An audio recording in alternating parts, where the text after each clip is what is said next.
right, so it looks like we are live, I think. Yeah, it looks like we're live. All right, just getting started here, everyone. So be patient with me in the meantime. We are getting there. Just gonna post on some socials real quick so everyone knows that we're live and kicking. But otherwise, hey everyone, welcome to a live episode of Animal. We're gonna go with that. We're getting started here, so if you could give me a few minutes, you go ahead and just start popping in the chat if you want. I think first things first, just a quick introduction. We'll be talking about DanDaDan episode 7. So if you have not seen episode 7 of DanDaDan, you might want to come watch this later once we're done talking about this.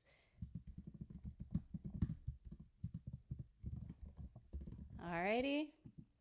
Also, we may talk about what is potentially to come, like in the next 4 episodes that we have left of the season. Can you believe the fall season's already almost over? It feels like this is the fastest anime season that I have ever experienced. And unfortunately, it's just been like super exciting. I mean, not unfortunately, but it's been so exciting that I'm kind of sad that it's ending soon. Hey, how's it going? But yeah, like it's just crazy. I kind of don't want the season to end. I am sad that I have to say goodbye to DanDaDan for now. But you know what? We will be seeing DanDaDan again, luckily, in just a few more months.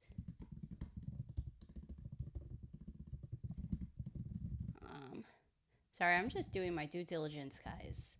As a content creator, it feels like you have to post on every single platform, and it's like, man, the work. You know, sometimes you just want to sit down and go live, but sometimes you got to do a little bit of extra work to get your stuff out there. And then we're probably going to keep this video going or this live going until I finish my tea, like I did last time. And we'll wait for some more people to come in. I don't know if more people will come in. If more people don't come in, it'll just be a handful of us. Yeah, Spencer, it was a tough episode. Spencer, are you reading the manga? Actually, I'm just gonna populate a poll. Are you anime only or reading? Or also reading manga? Anime only. Yeah, we'll do with that. Yeah, so just populated a poll real quick. Let me know if you're anime only or if you're also reading the manga. It'll help me with, what we talk about today. Yeah, I believe that there's probably a few people in here that are like anime only. All right, so we'll try to keep it a little bit condensed today. So as I was saying in the beginning, we may talk about some manga stuff, but I'm gonna try to keep it like spoiler free, based on what's already kind of been shown in like the trailers and stuff like that. Because the trailers have already given an indication as to new characters that we're going to see in the future, but we're gonna try to keep it contained. I have yet to see Arcane yet. I saw that there was gonna be a part 2 dropping, so I was like, you know what? I'm gonna wait till it all drops, and then I'm gonna sit down and binge it all in one sitting. Especially since there's just so much anime to watch, and just sensing how Arcane gave me a lot of feels for in the first season, I don't think I could have done Arcane and DanDaDan in the same week. So like, I can only imagine how like your mental health is after both of those episodes. So yeah, for those who are popping in, who just arrived, so on and so forth. Hey everyone, welcome to a live episode of Animal. I am Mel, the host of this channel and the host of this live. We are a one-woman show. Today we're going to be talking about episode 7 of DanDaDan. If you have not watched the episode yet, please, please, please go watch it. Pop out of this. I don't want to spoil it for you guys because episode 7 was quite possibly one of the most intense motion wise that we have gotten so far. So far, the anime, as we know, DanDaDan has been like really wacky, very goofy. And I think based on a lot of people's first impressions, even my own first impressions, it's like, is this the vibe? Is this all about a guy who loses like his reproductive organs. I don't know, his manhood. He loses his manhood, and I think that took a lot of people by surprise, and they thought they were going to continue to get this super wacky but also action packed and different anime. And I felt like, and I knew from reading the manga that once episode 7 came around, based on the trailers and the preview, people were not going to be the same. They were going to definitely look at DanDaDan from a completely different perspective. And I'd love to know everybody else's thoughts on DanDaDan. Hey, actual anime, what's up? I'd love to know everybody else's thoughts on DanDaDan episode 7 and how that made them feel.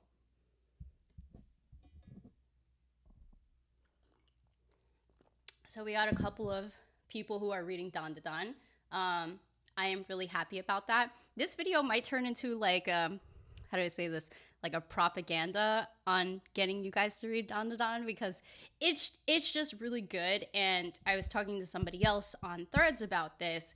DanDaDan is one of those stories, based on the way that it's getting animated, that if you decided to like read it and watch it simultaneously, it will not ruin the story for you absolutely at all whatsoever, because the illustration that you get within DanDaDan is so unique and different. Like, you're experiencing it in a completely different way, but also the experience that we're getting from Science Saru's adaptation of DanDaDan is absolutely stellar, as I'm sure you have seen already in the 7 episodes that we've gotten. And I will say, for those who are reading the manga, they could probably attest to this in the chat or in the comments, that DanDaDan's adaptation through Science Saru is catching us by surprise, because they are adapting new elements in there that wasn't really in the manga by expanding on the stories and the moments that characters have. In addition to that, the way that they're using color, especially when aliens and ghosts appear to kind of like emphasize the moment, I find one of the most fascinating parts as I continue to watch episode again and again. Yeah, I remember you posting that Recovery Elitist on Threads about how it ruined your night. Honestly, I think it ruined everybody's day. I kid you not. After that episode, like, I knew it was gonna happen. After that episode, I had to go like sit in the dark for like at least a minute or two and just let the tears come down, because I was not prepared for that.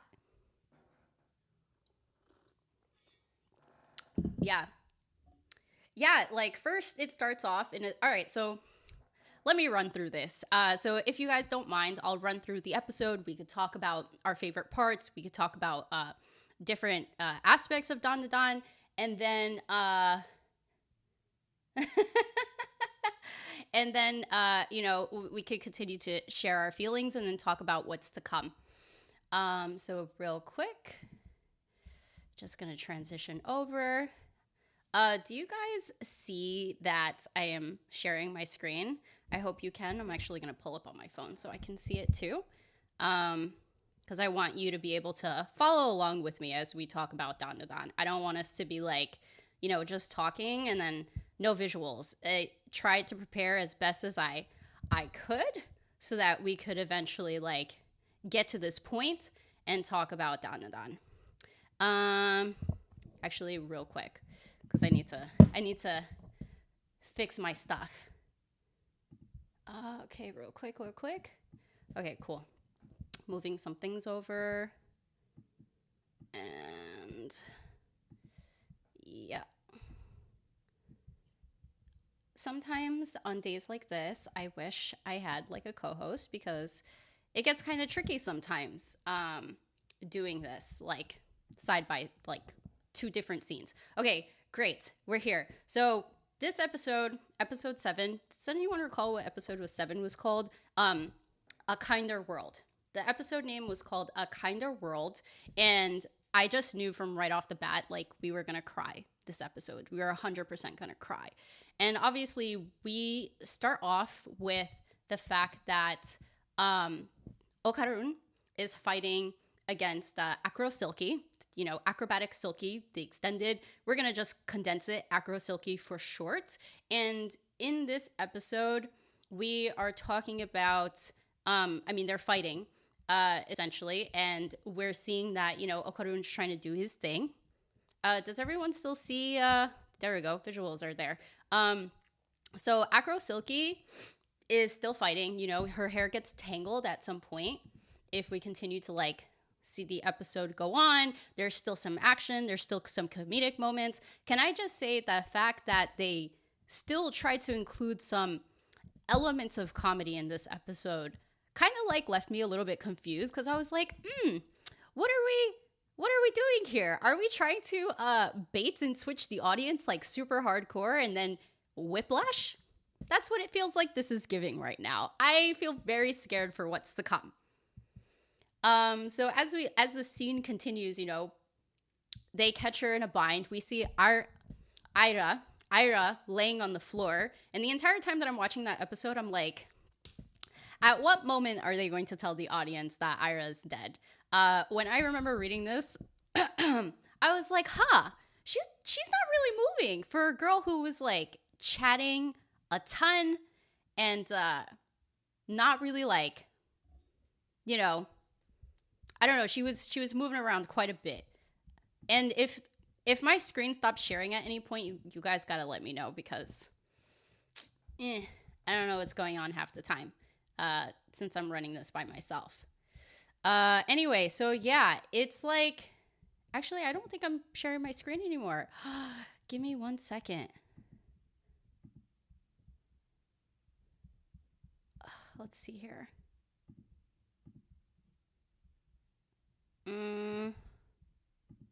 It's still up? Okay, cool. Thanks. I don't know why I'm not seeing it on this end, but whatever. Okay, we're still moving. So yeah, the fact that she's still laying there and they don't really notice.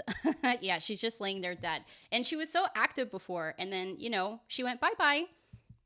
But yeah, so they get to a point where they defeat Acro Silky, and we start to enter, I feel like, the flashback at this point because they start talking about how Ira's dead. They're trying to revive her.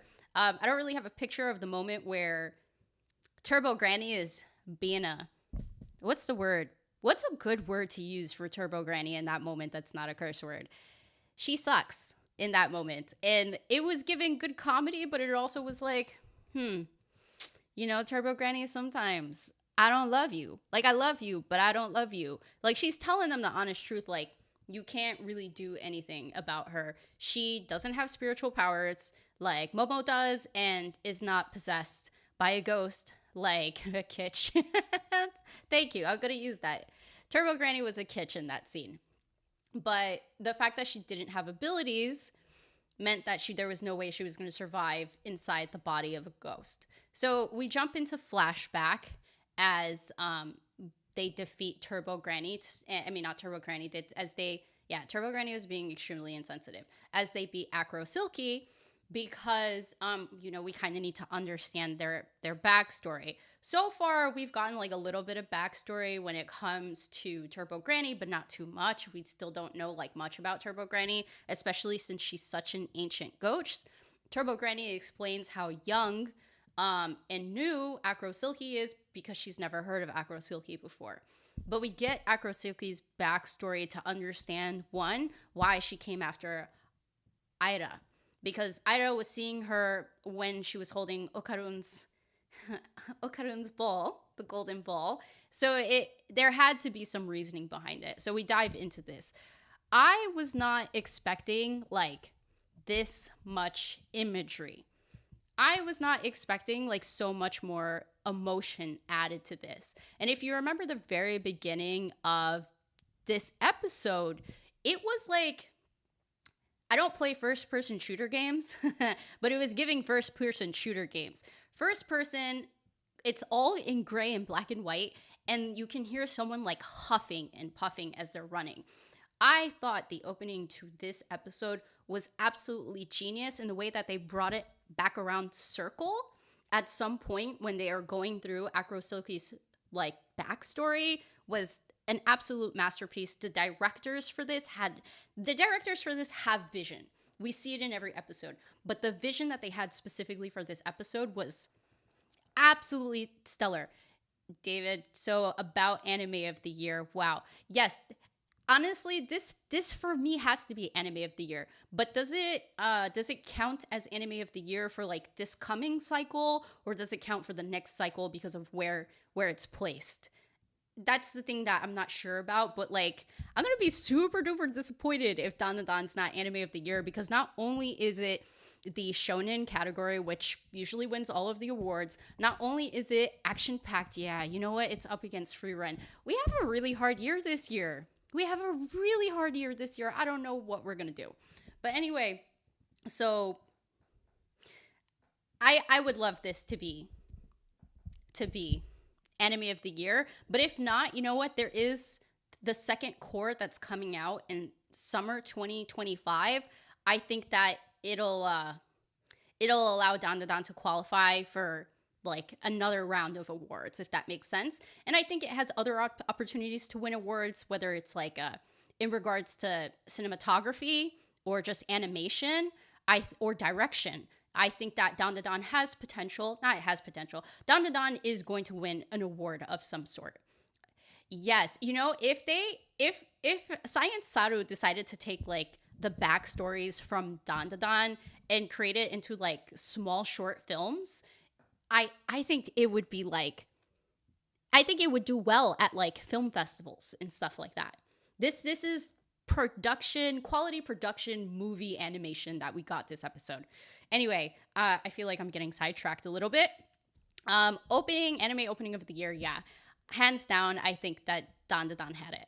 So anyway, her story was very interesting because one, we got like absolutely no dialogue. Two, the music that they use throughout her story is to help, like, I guess the audience understand that she has like this whole connection to being a ballerina. So she's this whole ballerina.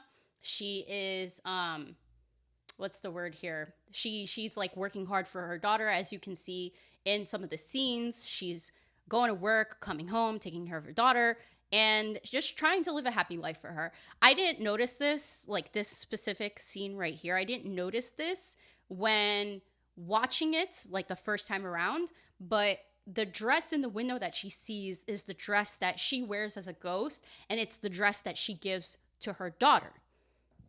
Anyway, so we see her arrive home with that dress that's in the bag, but I guess it doesn't get given to her daughter until moments later. Her daughter is so sticking cute. Let me tell you, when I saw this, like in the manga, I was like, oh, she's really cute. Their moments are very tender. And then when you're watching this as like an anime viewer, I was like, whoa, what's going on here? This is giving like, you're trying to really make me cry, because they got like the really cute doughy eyes. Look how precious her smile is, the little bit of like blushing under her eyes. They really wanted to make us like cry our eyes out by making sure they show us the cuteness behind their relationship, but then also showing us how much the mom is working so hard for her. So as you're seeing like this montage, this beautiful montage of the mom like with her daughter, also working, like this back and forth type of like story that's being told, also trying to teach her daughter about ballet. As you can say, she's wearing these extremely loose ballet shoes. So obviously they tell you without telling you that she used to be a ballerina, but probably couldn't follow her dreams of being a ballerina in order to take care of her daughter. And one thing they didn't do quite well in, I think, the anime that they talked about more so in the manga, and this is why this is blurb number 1 of encouraging people to read the manga. The manga did detail as to why those men came after her, and it has to do with the fact that she, I believe, and you guys can correct me, other manga readers, please, it has to do with the fact that she was like in debt, and that's why she was working all of those different jobs so that she can get out of debt. But unfortunately, those men were kind of fed up of waiting for her to pay her debt, and comes and takes her daughter. But these moments are also tender, with her daughter looking after her after she's exhausted. You know, she's trying to also look after her mom. I mean, the moment of the dress, it didn't dawn upon me until like you see her here in this dress, dancing and enjoying time with her mom. I'm like, come on, man, you guys are killing me. Yeah. Direction was absolutely A plus plus plus plus. It's S tier. The direction has been S tier because they were like, we're gonna give you this episode that is technically completely out of place and out of understanding and out of context for anyone who's been anime only up until this point and has not read the manga. We are going to show you what DanDaDan is really about. And this episode really shows people who are like not non-readers what DanDaDan actually is. It's not the wackiness all the time, though it is a big component. It's not just the action. It definitely more so has to do with the characters, even the quote unquote antagonistic characters, which are the ghosts and the aliens. All of them have some sort of sentiment to them. But yeah, this moment with the dress, it killed me. It broke my soul because I was like, oh my God, I can feel it. After this moment is when we're about to hit like the most violent thing ever. There's actually an article that I saw, like a thought piece article that I saw that someone wrote, another content creator. I have to share it with you guys in like on Threads or something, but someone just talking about the, how do I say this? The like acts of violence against women that's depicted within DanDaDan so far. Like we've seen all these different acts of violence. It's kind of crazy, but obviously no one's really talking about it. I am not smart enough to talk about it in this episode. This is something that somebody else did an amazing job in talking about, and I think that, you know, once I share it, I think people should take the opportunity to read it because it is something that DanDaDan has been illustrating in different ways, not only in the first episode but this episode as well. And like, I don't know if people are really seeing it. Just reading the chat and catching up. The team at Science Saru are animating this manga like they're legit fans of the series. Yeah, they really are recovering elitists. You can tell that they love the DanDaDan series like just as much as we do. And to be honest, like I think I only had good hopes going into this, but I didn't think that they were going to like blow every single expectation out of the water for me as a fan. I was like, damn, you guys did absolute insane work and I love it. I love it. I love it. I love it. But anyway, I kid you not, this scene right here specifically, I couldn't handle myself.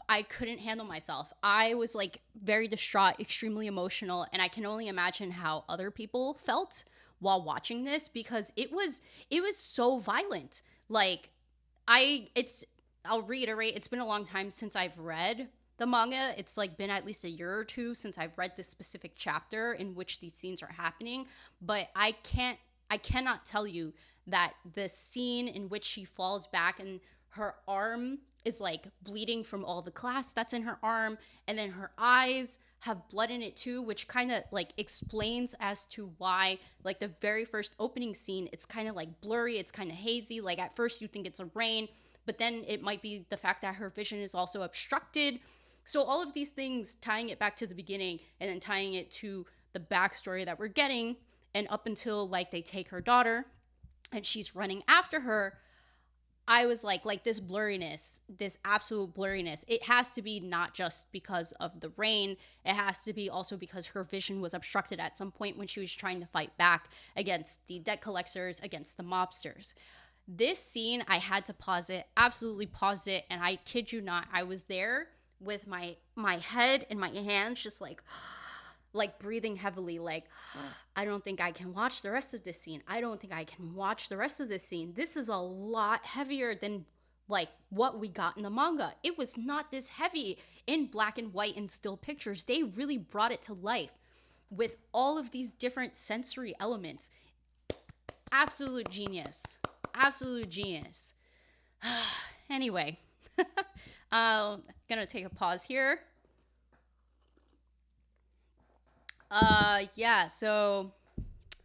Her becoming a spirit, Annie Monday, felt like I shouldn't be in the room witnessing such a thing happening to somebody without having the ability to help.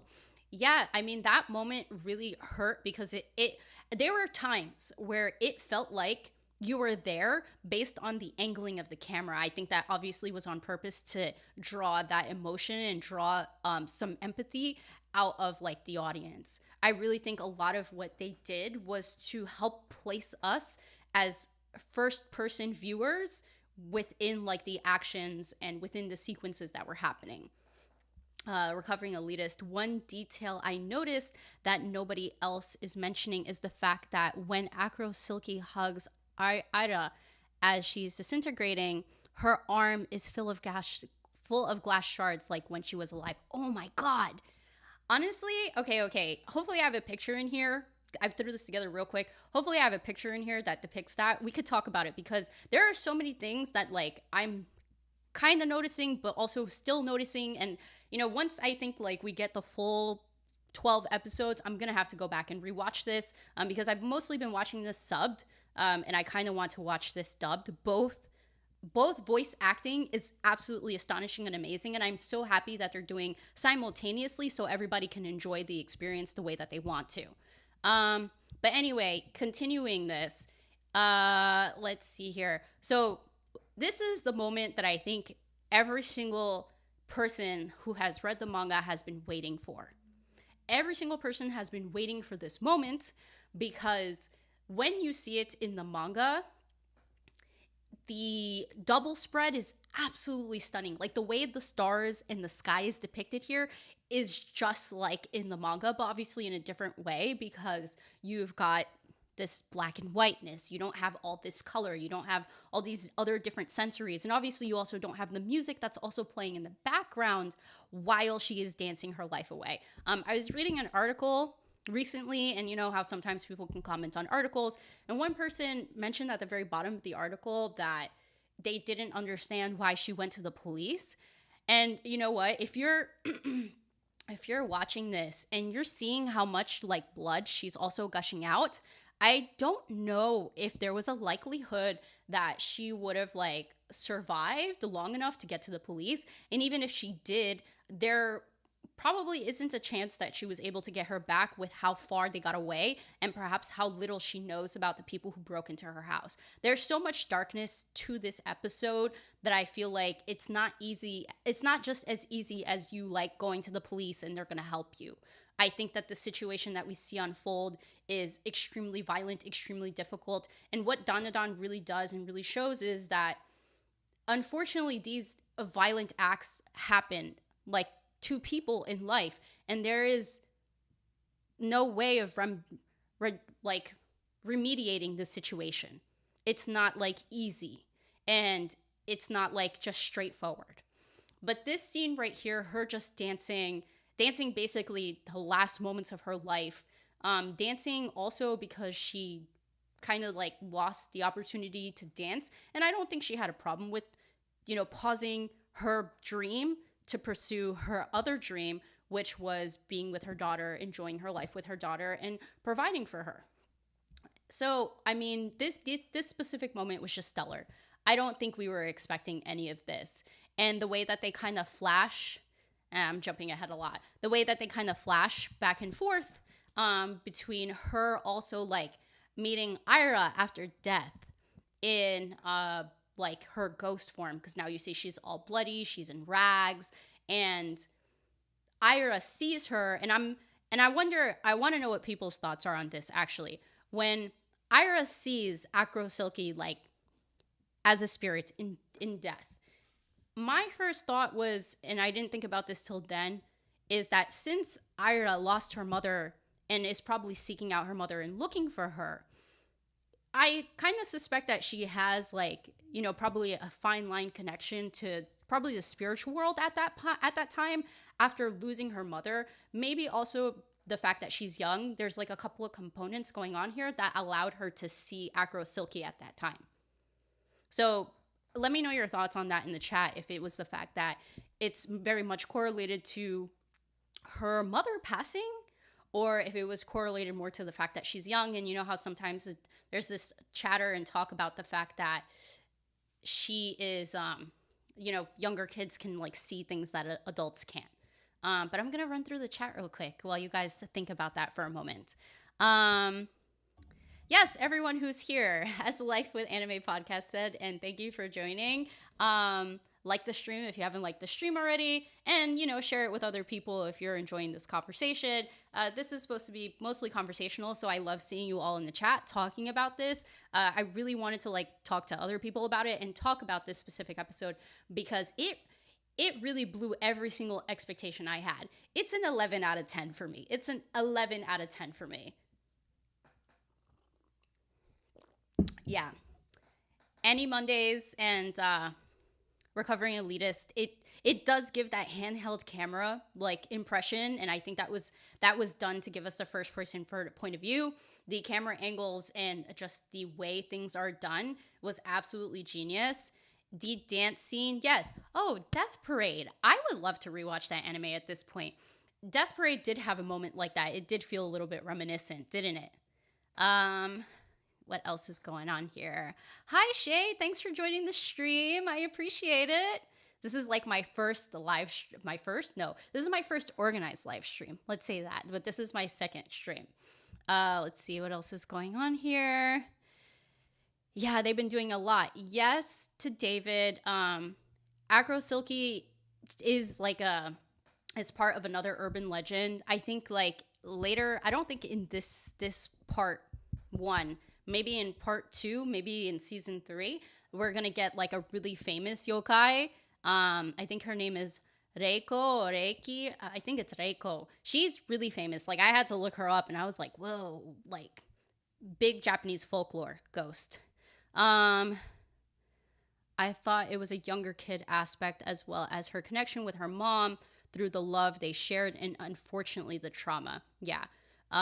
Yeah, Spencer. So that's kind of what I've been thinking when I saw that happen. And so one thing that I do want to, and I feel like everybody probably knows this, but I'm going to say it real quick. One thing that I've been seeing people talk about online is that a lot of people have the impression and thought that Aira is Acro Silky's daughter. When in reality, Aira, her mom was depicted in the coffin, which I don't have a picture of because I can't look at it, as her mother is in the coffin. And obviously, Acro Silky's daughter looks very distinctively different. Her hair color is completely different. Even just her eye colors and stuff like that. So for those of you out there, and I can understand the confusion because I had the same confusion at one point when reading the manga. For those of you who thought Acro Silky and Aira were related, they're not. And the reason that she wants to call her, Acro Silky is trying to get Aira to call her mommy is because she felt this absence. As you can see, she's wandering as a ghost on the earth plane instead of passing on because she has so much regret. And she kind of has this lost sense and lost vibe to her. The reason that she's kind of wanting, desiring, and begging Aira to call her mommy is because she's lost her daughter and probably has lost all sense and memory to an extent as to what her daughter truly looks like and has mistaken Aira for her daughter, just like Aira has mistaken her for her mother as she is searching for her mom. So there's a couple of things going on here that makes it really confusing. But their moms are completely different moms. So I just wanted to call that out here real quick for anyone who thought that Aira and Acro Silky were actually related. They're not. It does look extremely confusing the way that the scenes come one after another, but they're not related. The whole thing that was going on was that the ghost Acro Silky had completely forgotten that she was looking for her daughter, was a lost ghost, realized that her mission was to find her daughter, and that's kind of why she's been living on this plane of regret, just staying there. And then seeing Aira recognize her, thought, wait, I've been looking for my daughter. Is this girl my daughter? She just called me mommy. So that interaction kind of got consolidated, when they were explaining her backstory and explaining Aira's backstory at the same time. But yes, very sad, a lot of parallels, and very poetic, as you're calling out Annie Monday. So yeah, But this scene, absolutely stellar. The end, and this is kind of why Ira kind of hugs her. I actually don't think Ira got to see everything that was going on. But, obviously Momo in connecting. Actually, I feel like Ira may have been able to sense what was going on, or else otherwise she would have never hugged her like this. And the fact that Momo was connecting both of their auras in order to revive Ida, who had already died because her spiritual aura was already really low and about to go out, I think that Ida and Momo were experiencing the same backstory, like the same memories from Acro Silky. I think the only people there who didn't get what was going on was Okarun and Turbo Granny, because they were not like, spiritually connected to what was happening. But this moment right here, the first thought I think most people who are reading the manga had was that most people are going to hate Ida. Everyone hated her in the first few chapters because she just acted like this really snobbish, conceited, popular girl who had like no concern for other people. And then you get like her backstory, and then you get like this moment right here of her hugging ghost form of Acro Silky. And recovering elitist, now that I see it, I see the glass in the arm now. It's the arm that she's kind of holding up to her face. I see it now. Thank you for calling that out. Good eyes. Good eyes. But yeah, so like this moment right here, I think it just drew a lot more emotion out in the anime than it did in the manga, but the manga illustration for this was also still as beautiful. People, you should read the manga. I'm telling you, even if you don't read the manga up until the point that it is right now, which is like maybe chapter 170, I think if you read the manga like concurrently with the anime, you will be able to enjoy the story in two different like art forms. I also just want to be able to talk to more manga readers because talking about DanDaDan is just so much fun for me. But yes, oh yeah, this was the moment in the coffin with Ida, her mom and her dad, like when they were like dispatching her. I don't know if they cremated her or anything like that. I know it's mostly Japanese tradition for them to cremate once your family members, once they pass away. Yeah, this was just like an absolutely stellar episode, everyone. Absolutely stellar episode. I don't even know like what to say. It's a 10 out of 10, 11 out of 11. I did not expect Science Saru to come with the artwork that they did, but they did. So now that, people who were anime only, first I'd like to know, anime only fans, did you really expect DanDaDan to take this type of direction when you first started it? And for manga readers, I'd love to know, did you think Science Saru was going to be able to adapt this scene to make you cry again, even though you cried the first time when you probably read this? It took me by surprise. I did not expect to cry. I knew it was coming and I still cried. I was like, what type of genius, cold-heartedness, but beauty is this?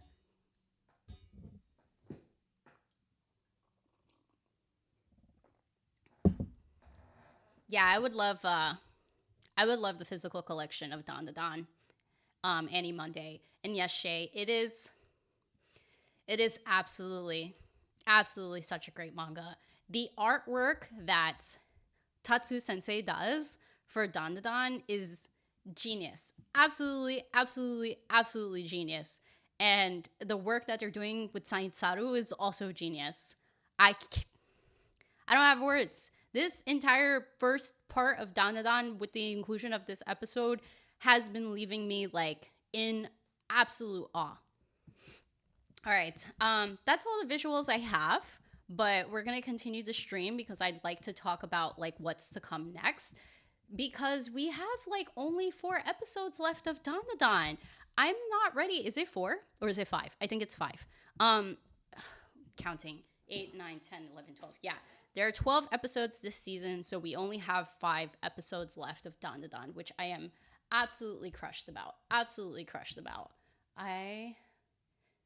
Nope, yeah, I did not expect any of this. They really crushed me. I had a feeling that they were going to capitalize and double down on the scene. I can't wait for the other new character moments to come, because wow, it only makes me even more hype. Yes, it is like beyond exciting. But I'm gonna move on. So that was a quick discussion, recap, review on episode 7 I think that this moment could potentially like bring DanDaDan like to whole new levels.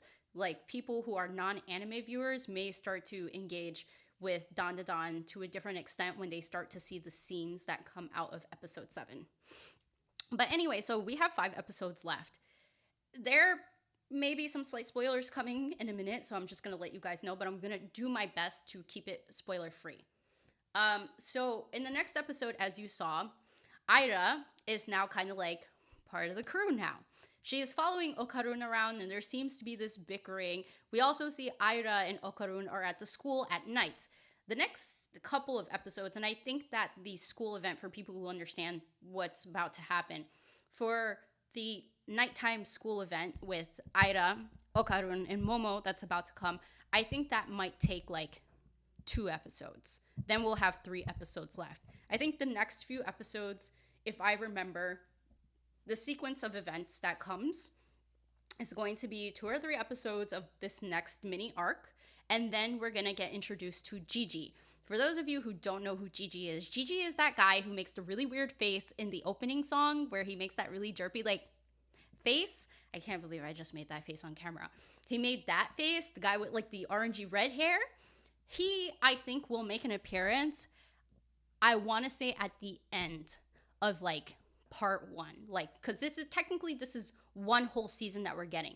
The first core is now, and the second core is in the summer. So it's all one season. It's not technically season 2 that's coming next summer.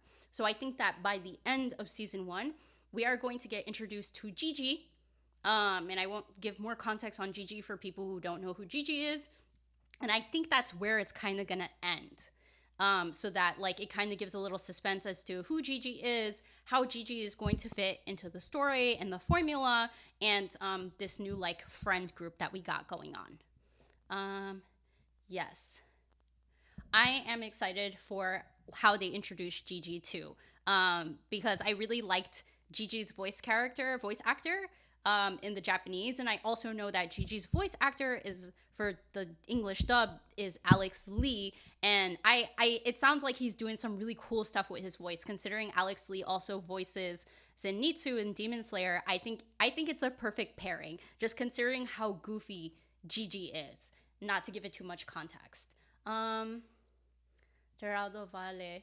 I was thinking the same introduction to Gigi at the end of the season. But seeing the pace, we will see the Taro mini arc. Okay, okay. I think that would be a good fit. And I think that's appropriate considering that we have 5 episodes left. So the school nighttime episodes, like maybe 1 or 2 of those, I think we'll get Gigi. And then the Taro like situation, the mini arc, I think that too, because I did see like clips of clips already of him like in some of the like videos I've seen. I don't think that they would illustrate that or animate that if they weren't including it in part 1. So I think that's where we're going to start going next for the next 5 episodes. But I do think that ending it with Gigi and kind of creating this new like difficult friend group dynamic or difficult new group dynamic that makes some of our characters a little bit anxious is probably the best way for them to end it. So it gives it like a little bit of like cliffhangerness, but not too like cliffhangery. And people will have the Evil Eye arc to look forward to. I'm just going to leave it at that. The Evil Eye arc to look forward to in part 2 that comes out in the summer of 2025, which, interestingly enough, very unrelated, is going to be happening at the same time as part 2 of Sakamoto Days, because if you haven't seen yet, Sakamoto Days is coming out in January 2025, and then that's also getting 24 episodes split core as well, just like DanDaDan, but the second part is coming in summer 2025. So we're going to be getting Sakamoto Days and DanDaDan like in the summer next year, which is absolutely insane to me. Usually the summer is a time where anime tends to be a little bit slower, or there's not as many huge anime that are out, but the fact that they're both going to be running at the same time means that I will get absolutely no sunshine next summer. I'm going to be indoors watching anime. How problematic. Yes, Evil Eye. For those of you who like don't know, Evil Eye is going to be another one of those arcs that forewarning, that gets you. It is something that really blew me out of left field because we were just getting into the story of DanDaDan. Yes, it is confirmed that we are getting the second core next summer. We're getting both Sakamoto Days second core and DanDaDan second core in summer of 2025. Next summer is probably going to be considered the official beginning of new gen of anime and manga. I mean, yeah, that's a good way to put it. There's a lot going on next year that people have to look forward to. I suggest you get your vitamin D elsewhere, start taking your vitamins. But yeah, so I'm really looking forward to that. I'm looking forward to the Evil Eye arc. I I can only imagine how they animate the stories during that arc because that arc is like all sorts of levels of creepy. Shay, in my opinion, that arc and the backstory was so sad. Yeah, so I will say of the stories that we've read, of the arcs that we've read so far, the Evil Eye arc continues to sit in like my top 3 arcs. It is still one of my favorite arcs. It's only gotten shifted a little bit within the top 3 because of the newer arcs that we've gotten, like the very latest arc, which I think was called the Danmarang arc. I don't remember what the exact name of it was, but it was the box arc. The box arc. For those of you who are not like reading this sounds crazy the way I'm explaining it without context, but the arc, the box arc, and then the arc, the Evil Eye arc. All I know is that if this episode made you cry, like episode 7, you have so much more that's going to make you cry throughout DanDaDan. I won't say what, I won't say when, but the rest of DanDaDan has so many like tearful moments. And this goes back to what I was saying earlier, where DanDaDan is full of action. It's full of wacky moments. It's full of great slapstick comedy, but it's full of extremely sad backstories that really like breaks your heart. And I don't have enough hearts for the number of times that DanDaDan has tried to break me. Are you calling it the Jumanji arc any Mondays? I guess Jumanji is the best way to put it, but I feel like Jumanji gives too much away. We're just calling it the box arc. But there's an official name to it. It's the box arc. Yeah, Spencer, read the manga. And look, like I said, if you read the manga, you don't have to read it up until the point that it is now, which is roughly 170 chapters. Just read it side by side with the anime and you'll get what I mean. But then if you want to continue reading the manga, you can. But I don't think, like, personally, I think people should be able to enjoy anime and manga the way that they want to. Don't feel pressured by me or anybody else to read the manga. I think that if you find it, like, engaging enough that you want to continue reading it, read it. But what I will say is that if you get the opportunity to read the manga, read maybe like what's already been aired, just to see like how the illustration it has been done and how they've taken that illustration, that inspiration, and just created what we see in the anime now. Because I just think that it takes vision to expand on the absolute vision that has already been created in the manga. Like, it's really hard to even say or talk about or articulate in an intelligent way, because my only words for articulation for both of these mediums is that they're both different and the same in so many ways. Oh, thank you. Yes. Danmara.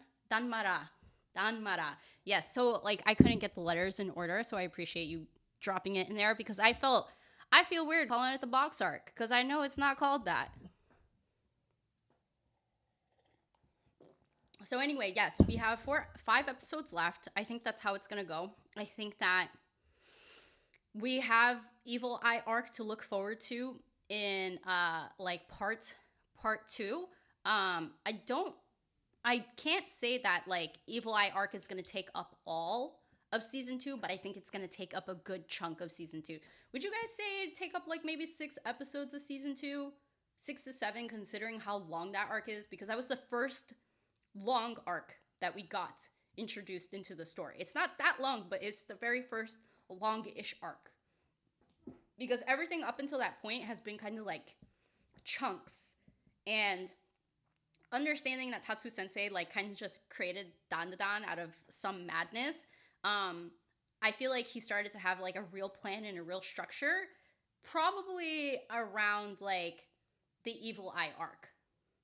Yeah, I feel like 6 to 7 episodes for Evil Eye arc, and then does anyone remember what comes after Evil Eye? See, this is when we start Googling stuff because DanDaDan feels like ages ago. Also, the arc names always seem to escape me.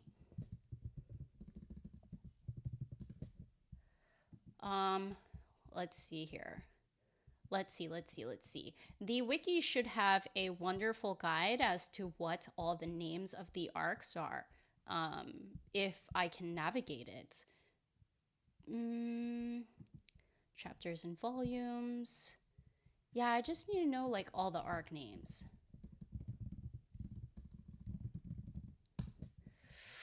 Here we go. All right, so oh, I forget the story moves that quickly. Okay. So after Evil Eye, I feel like after Evil Eye, we'll probably get some smaller stories within the arcs. Yeah, it's the Kaiju arc. Thank you. I should have just checked the chat because you guys are also reliable. Yeah, I think we'll probably get some other small stories to help round out that second part before we get season 2.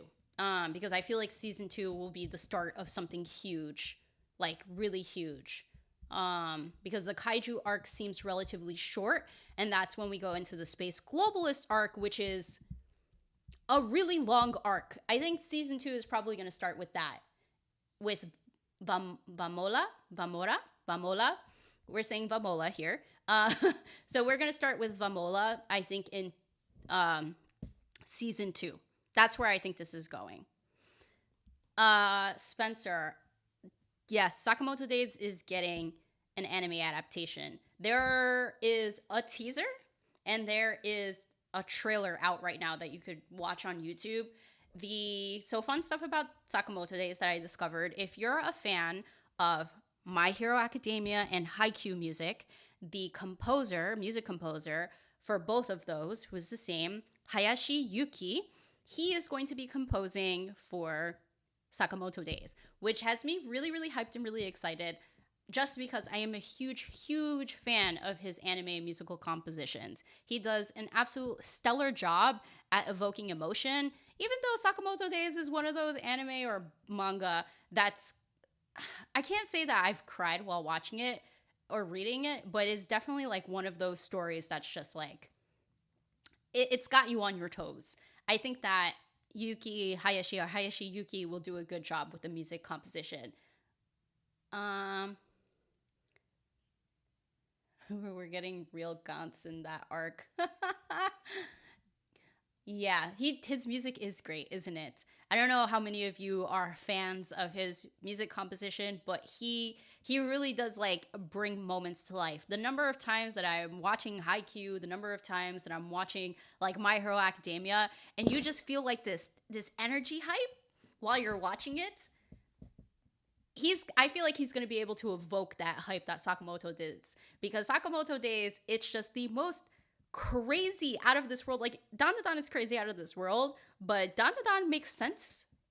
It makes sense. Am I saying that correctly? It makes sense to an extent because, we're talking about Ghosts and Yokai, which has like a lot of pop culture history to it, like a lot of different storytellings to it. So it's something that I'm like very familiar with, I could say that.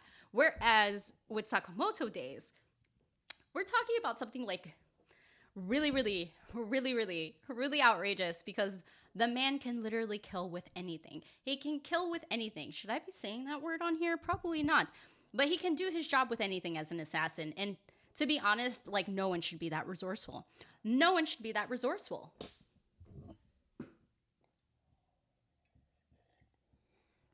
I hope you guys are enjoying this live. I started going off on a tangent because all I had to talk about today was episode 7 of DanDaDan. I really didn't have much else planned. So I hope you Yes, he is John Wick to an extent, but he's not John Wick because John Wick is too normal and Sakamoto Days is just next tier, another level. Uh, but yeah, I didn't have anything else planned for this live. How long are we sitting at right now? We're sitting at roughly 55 minutes. We're close to an hour. Um, People have said worse on live. Look, I don't really do this often. As you all know, my whole thing is very structured, like pre-recorded and heavily edited videos. Very heavily edited.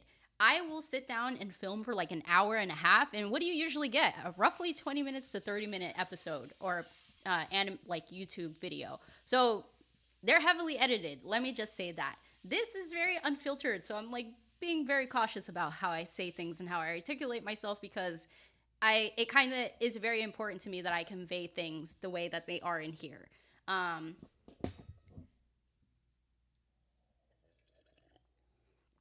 Steven Seagal. Wow. That's a throwback. That's a throwback. I can see that. I can see that. Yeah, if you haven't heard of Sakamoto Days and you're not reading the manga, I'm not saying that you should read it. It's great though. But keep an eye out for the anime. It will be dropping in January. I don't know what day in January yet. I feel like they announced the date. But if you subscribe to my channel, I will be doing obviously an episode or YouTube video talking about everything that's coming out in winter 2025. So you know what to keep an eye out for, which I should probably start planning for. That's what I said on the last live. But I will start planning for that. I promise. But yes, I think I'm going to be ending this live soon. I said I would be ending it when I finished my tea. I'm like only halfway done, but I don't know what else to talk to you all about. But I will say thank you all for joining the live. I really appreciate it. First, I hope I'm not too loud. I am generally a very loud person. I can't tell you how loud I actually talk. I'm going to be real with you. I don't know how loud I actually talk. So I rely on people to tell me when I should bring down the volume. Second, these lives actually make me very anxious and nervous because I don't know how to kick it off.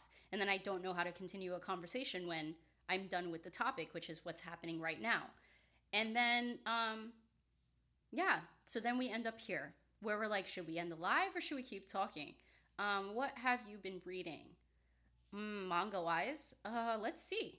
What have I been reading? I read a lot. Spencer, thank you. Look, genuinely, I rely on you all to let me know if my screen is not sharing, if I'm too loud, or anything of that nature.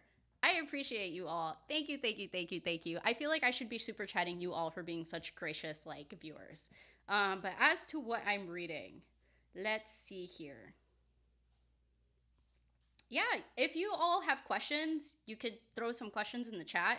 I'm happy to answer any questions you want to know about me, about my process, about how I got started, anything for the most part, if I can answer it.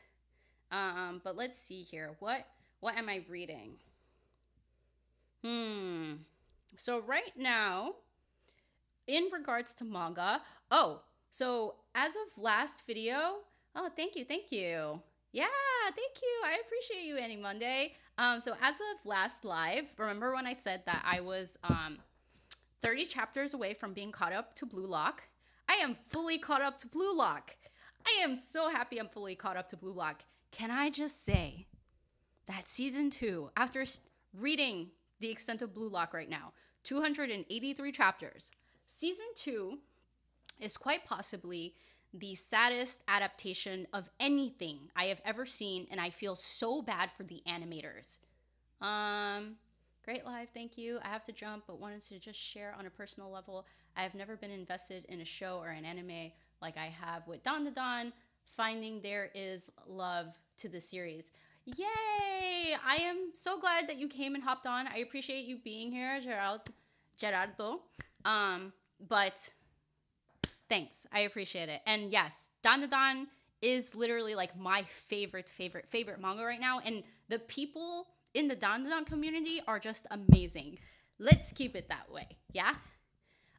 Yes, the Blue Lock manga is absolutely, absolutely, absolutely so good. And I have been joking, and maybe I shouldn't be joking this much because I feel bad for the animators that like really put in a lot of hard work to this, and kind of just like the directors and I think like Bandai just like hacked it. They hacked it, according to some of the animators that have spoken out about the job that's been done on Blue Lock. But there's literally more action in the manga than there is in the anime. And the manga is black and white still imagery. How? I mean, I think it just goes to say like how well Blue Lock is illustrated, like the artist on Blue Lock, because there's an illustrator and then there's a writer to the story. There's two people working on it. But it's really good. If you really, really like really, really love Blue Lock, just transition to the manga. This is one I will say just transition to the manga because the work that they've done on it, it hurts. Like it hurts one's soul. Like I think it hurts the animator souls. It hurts the fans. It's not great. And I'm kind of concerned that Blue Lock could get dropped for like continuous animations in the future due to like the ratings that it's probably getting right now on the anime. Like it's not good. I'm very concerned.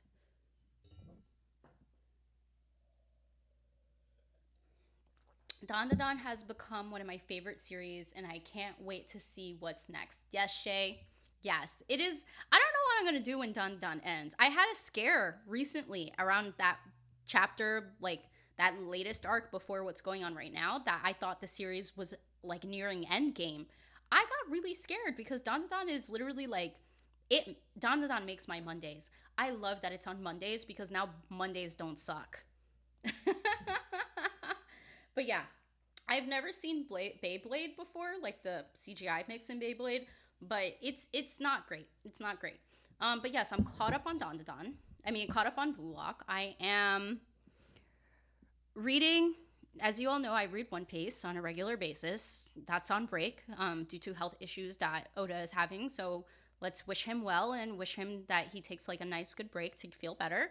Oshinoko is done. So that's another manga that I can put on the bookshelf, not literally, but figuratively, because I don't have the physical copies of it. But we're going to shelve Oshinoko because that's done. 166 chapters. We're not going to talk about it here. We are not going to talk about it here because I am still processing my feelings on Oshinoko. But I am working on a video on Oshinoko because I would like to talk about the ending for the manga and just how the story has been constructed. And I do think for those of you who have read Oshinoko, there is two plots going on. And I think these two plots created a conflict in what we got as a result in the story, and a conflict for readers because they probably wanted a certain outcome but didn't anticipate the subplot taking over. Webtoons. Yeah. We're going to sidestep webtoons for this live because we did do, for those of you who don't know, Life with Anime podcast. I've done a few lives with them, and we did a live on webtoons. So if you're looking for like webtoons or web comics or manhwa suggestions, go to their page. We had a really great episode on it. I am reading way too many of them. Yeah, get slow your roll into the webtoons because once you start, you can't stop. It's really hard. But yes, One Piece, Oshinoko is done. Reading Kagurabachi. I feel like if you've seen any of the manga reviews on my channel, then you know kind of what I'm reading for the most part. Let me talk about maybe what I haven't talked about on my channel. Sorry, I'm like adjusting my chair here. What have I not talked about on my channel? So I've talked about Undead Unluck. I've talked about Kaiju number 8. I've talked about DanDaDan. I've talked about Oshinoko to a small extent, not a lot. I've talked about Kagurabachi. I actually did a video on Kagurabachi when there was only 40 chapters out. I should be crazy to drop a video on that. I've done a video on Chainsaw Man, but you know what? I'm building a new Chainsaw Man thesis because the way part 2 is going is crazy. I am very emotional after the last 2 chapters. Very emotional. And I don't know where Fujimoto Sensei is going with this. I am reading Maji Lumiere. I don't have a video for Maji Lumiere, but I did have that Magical Girls video that I just posted. And I did talk about Magi Lumiere and other Magical Girl anime that I really love. If you are not watching Magi Lumiere, I highly recommend you watch it if you love the Magical Girl category. It is a sleeper like anime for fall 2024, and the animation is so beautiful, but it's on Amazon Prime. So if you haven't seen it, that's why. Akane Banashi. Okay, Akane Banashi is a manga that I've been reading for quite some time now, and I do want to do a video on that. As to how I'm going to do that video, I haven't arrived yet as to how, because there have been a lot of developments in the story that have been like really swaying my feelings. Not about the story itself, but about how I should talk about it, because there's been so much development within Akane Banashi. Has anyone here watched or read Chihaya Furu? Just gonna ask that. And actually, I'm gonna end this poll since we're not talking about DanDaDan anymore, but I realized that we had a nice split of yes and no anime only people. So I'm glad we didn't talk about like full-on manga spoilers on this live, because I really want people to enjoy their experiences the way that they want and the way that they intend. But I don't know if any of you have watched Chihaya Furu. Chihaya Furu is another very interesting anime, very, very different. I don't even know how to explain it. I feel like I need to sit down and draft my words on what Chihaya Furu is, but it's like a really cool like Japanese cultural like sports anime. It's unique. It's really unique. What else am I reading? I have some new anime. I just started that the other day. Oh, Spencer, what manga are you referring to that you just started the other day? And then I'll catch up on that. Yeah, you should read Akane Banashi. It is really, really good. It's about rakugo, which is like, I don't know if anyone's familiar with rakugo here. Rakugo is like a Japanese cultural art of telling stories, but it's about telling stories in this very like artistic manner where they are the only storyteller. They sit on a stage and they tell a really like, I don't even know how to explain this. They tell like folklore type of stories, or they tell like Japanese-esque stories from the Edo period, and they do it sometimes for laughs, they do it for drama. It's like really cool concept, and it's got technically a lot of action, for lack of better words. Chihaya Furu. Okay, Spencer, let me know how you enjoy that. Chihaya Furu is one of those really unique anime that I feel like people have forgotten about. It has 3 seasons. All 3 seasons does not complete the story. They did complete the manga though, so if you want to finish the story, the manga is done, so you can read that. I heard a lot about Ultimate Exorcist, Kiyoshi. I feel like I've seen a lot of Exorcist stuff. I feel like I've seen a lot of good stuff about this, but I'm not ready to pick it up yet. I sometimes like to hold out on like what I pick up, just based on like either how much traction I see or just based on my initial impressions or how I feel. But I hear a lot of good things about that. Kindergarten Wars. So Kindergarten Wars is one of those new ones that I really want to put people onto, and I don't know how to articulate it still, and I don't know if people are gonna like it, because Kindergarten Wars is one of those other unique ones. Sorry. Kindergarten Wars is one of those unique ones because it is about maybe I should just read you the synopsis of Kindergarten Wars, and then if you want to read it, you can read it. It is on Manga Plus. I read almost everything on Manga Plus because it's free. Even though I can't reread my chapters, I am able to read for the most part for free, and I like that, because I subscribe to a lot of stuff just to watch anime. But Kindergarten Wars is this is a synopsis. It's Welcome to Kindergarten Noir, an exclusive school catering to children of the global elite. Rita, one of the teachers, has been on a hunt for a boyfriend, but has absolutely zero luck so far. One day, an assassin comes after one of the children, and he's totally dreamy. dive into the action-packed rom-com as it unfolds inside the world's safest kindergarten. Okay, so Kindergarten Wars, and I'm gonna try to like elaborate on this more, is about Rita, our main character. She is a former assassin. She was arrested. They have this kindergarten called Kindergarten Noir, and every teacher that works there is an like ex felon. They're all felons, and they're doing time as teachers of the school because all of the kids that attend that school belong to like really wealthy, rich, and influential parents. Like their parents are political leaders, their parents are part of governments, their parents run like the biggest companies in the world, or Japan. I think it's Japan, yeah. And they are tasked with protecting these kids because assassins come every day, multiple times a day, in hopes of kidnapping the kids for ransom, trying to kill them. It's all sorts of reasons. But she's also looking for love while she's here at this school because she wants to live a normal life. Since she spent her life being an assassin and she finally has some semblance of a normal life, she works as a teacher, which is a normal job, except, she has to kill the people that come. Then she, has like, she's able to socialize with people. She has friends at work, her coworkers, the other fellow teachers. It's like really funny because her only interactions with people are her coworkers and the assassins that come to the school to kill the kids. So every time she meets a new assassin, she has like this list of like handsome men that she's always wanted to date, and they have all these different criteria. So every time she sees a guy, especially in the beginning initially, she's like, oh my God, he's number 7 on my list. Guy with a really mysterious vibe that has a blonde slick back and has a mole on his face. Some crazy, wacky thing like that. She is so funny. And then she starts to quiz all of these men on different criteria so that she makes sure that she's dating like a good guy. When you go on a date, you ask questions to test your compatibility.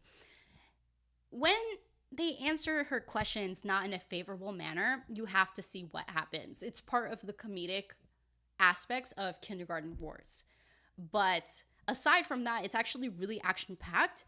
And by surprise, based on the synopsis, there's actually quite a bit of like heaviness to it, since they are teachers that are working this job as a way to like live out their sentence in prison. This is doing time in lieu of being in prison, and they have to essentially like survive the year in order for them to be free, like free of the prison, free of doing time. They have to survive the year.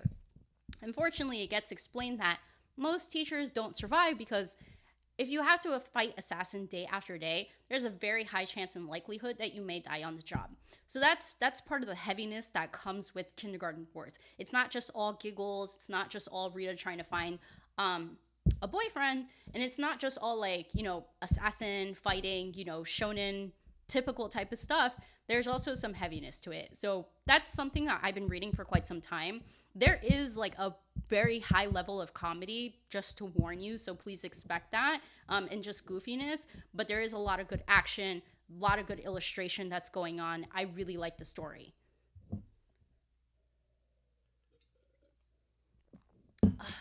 Yeah.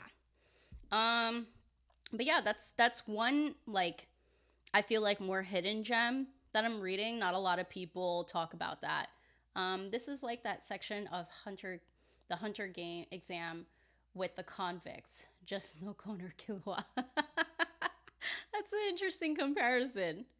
But I feel like that's mostly what I read every week on the Manga Plus app, and then there's a bunch of other manga that I read. And then I feel like once I talk about this, we're probably going to end the live. So I am reading Sentai Dai Shikaku, which is Go Go Loser Ranger, if you saw the anime. The manga elaborates on the story way more. The anime kind of cut out a lot of stuff.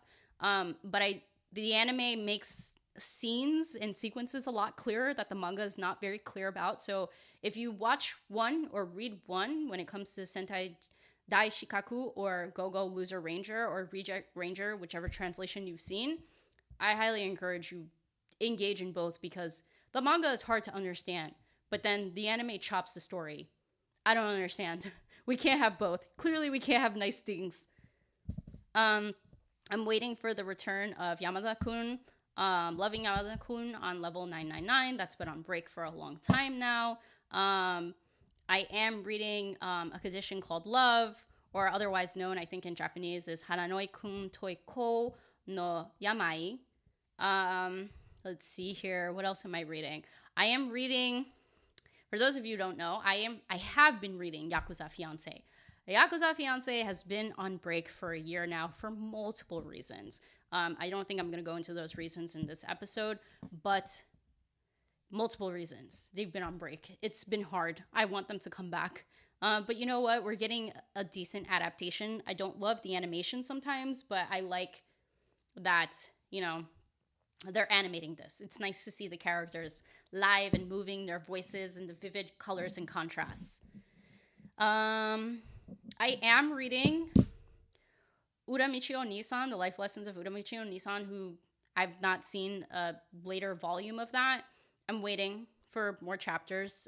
It's been a while, but that's one that I absolutely hands down.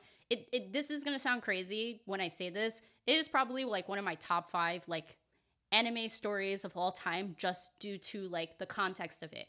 I tend to prefer stories that have adult characters, that have adult themes, relatableness, work, just the drag of life. I tend to really love them. And Uramichi no Onisan, The Life Lessons of Uramichi Onisan, is literally his life lessons to other adults and life lessons to children as to what happens when you become an adult. Because when you become an adult, it's hard. It's hard AF, man. So I appreciate Life Lessons of Uramichi Onisan. It really brings things back down to earth for me sometimes. B10s. The anime is always trying to shorten the story. Yes, and I think that happens. That happens most of the time, right? When you have a longer story, or when you have a story that has a lot of moving pieces, they try to see if they could cut corners. And sometimes it's okay because you have an anime, you have a visual adaptation which has element and power to it that a manga doesn't. So they're able to do things a certain way because of that. But the problem is that sometimes they don't do it well. And Go-Go Loser Ranger, they really shortcutted some stuff that if you didn't read the manga, you're wait, how did we end up here? What's going on? The story is not connecting anymore.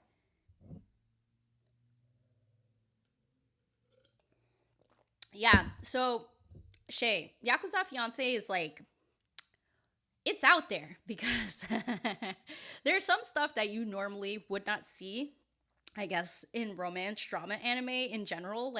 Some, would you call it rated R stuff? They don't really show you the stuff, but they show the actions a little bit. And I didn't really fully realize this because I read the manga, so it kind of went straight over my head. But people were not appalled, but fully shocked. Whoa, what just happened? I think it was episode 3. They were whoa, what just happened? Did they really animate that? Oh, that manga. I don't remember the name and the title of that manga, but I know what you're talking about, Shay. Yes, let me know how that goes. I'm very, very curious. I was telling Joe that I think that manga is probably wrapped in plastic. There's no way it's not wrapped in plastic. A manga is saucy when it's wrapped in plastic. When you go to the store and you can't just flip through it. Yeah. Anyway, so that's a lot of what I'm reading these days. Obviously, A Sign of Affection, which came out in early of this year, winter 2024. That one's really good. And I'm about to read Toilet Bound Hanako-kun because I really liked season 1 and I liked the aspect that it's conveying. I heard the manga is is a lot better. The anime adaptation wasn't as I guess creepy because it's supposed to be a certain level of horror to an extent. But I want to read that. That's on my want to read list. Believe it or not, I have never read Sailor Moon, even though I love Sailor Moon, and I realized that there are actually not many chapters to Sailor Moon. So that's actually going to be my next read, my next binge. But in the meantime, I'm actually taking a break because it took a lot of energy out of me to binge read Blue Lock. 283 chapters. It was a lot. So I'm just gonna finish reading the comments. I am almost done with my tea, so we're probably gonna start wrapping this live up. But again, I appreciate you all for joining. I see we have 8 people watching right now, so thank you all from the bottom of my heart. I really appreciate it, considering, one, these are very random, spur of the moment. I don't give you any warning. I literally put out some posts like 30 minutes before we started this live.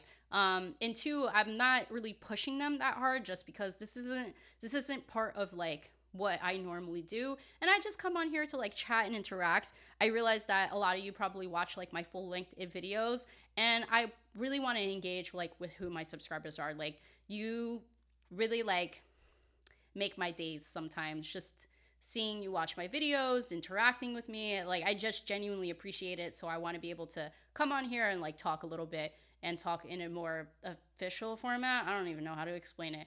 But anyway, so yeah, I believe it may be as well exclusive read.